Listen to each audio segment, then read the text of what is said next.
Labas vakaras, jūsų dėmesio į savaitės kriminalinių įvykių apžvalga. Praėjusią savaitę Druskininkų savivaldybėje nebuvo gausi įvykių. Policijos pareigūnai registravo tik 2 nusikalstamas veikas ir išaiškino 22 nedrausmingus vairuotojus. O dabar apie viską plačiau.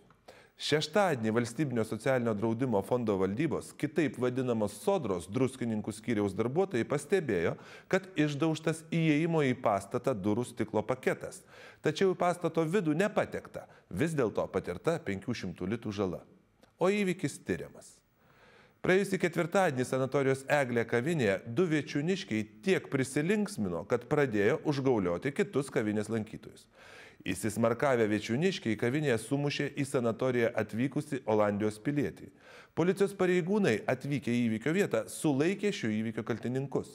Abu vyriškiai buvo neblaivūs, jiems nustatytas daugiau nei 1,5 promilės girtumas.